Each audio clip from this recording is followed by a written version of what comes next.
বাংলাদেশ জাতীয় নারী দলের সাবেক অধিনায়ক জাহানারা আলমের যৌন হেনস্থার অভিযোগে তোলপাড় সৃষ্টি হয়েছে ক্রীড়াঙ্গন থেকে দেশের সর্বমহলে। দিনের পর দিন যৌন নিপীড়নের শিকার হয়ে দেশ ছাড়তে বাধ্য হন জাহানারা।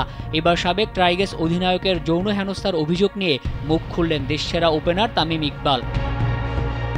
নিজের ফেসবুক পোস্টে তামিম ইকবাল জানান, জাহানারা যেসব অভিযোগ করেছেন তা খুবই গুরুতর। এসব সত্যি হলে মেনে নেওয়ার মতো না। জাহানারা জাতীয় দলের সাবেক অধিনায়ক বলে নয়, যে কোনো পর্যায়ের ক্রিকেটারের সাথেই এমন ঘটনা ঘটলে তা গ্রহণযোগ্য হবে না। যৌন হেনস্থার ঘটনা তদন্তে বিসিবি একটি কমিটি গঠন করলেও তামিমের চাওয়া জাতীয় ক্রীড়া পরিষদ বা সরকারি পর্যায়ে একটি স্বাধীন তদন্ত কমিটি গঠন করে জাহানারার অভিযোগ খতিয়ে দেখা হোক, যাতে কোনো প্রকার পক্ষপাতিত্বের সুযোগ না থাকে। যৌন হেনস্থার অভিযোগের আগে বর্তমান অধিনায়ক জ্যোতির বিরুদ্ধেও বেশ কিছু অভিযোগ করেন জাহানারা।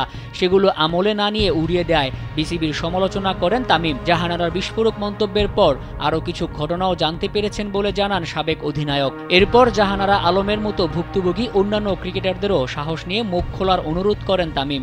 সবার পাশে থাকার অঙ্গীকার করে দ্রুত অভিযোগ তদন্ত করে দোষী ব্যক্তিদের শাস্তি নিশ্চিতের তাগিদ দেন তামিম। যৌন হেনস্থার অভিযোগে ক্রিকেটারদের পাশে দাঁড়ানোয় প্রশংসার জোয়ারে ভাসছেন বাঁহাতি ওপেনার।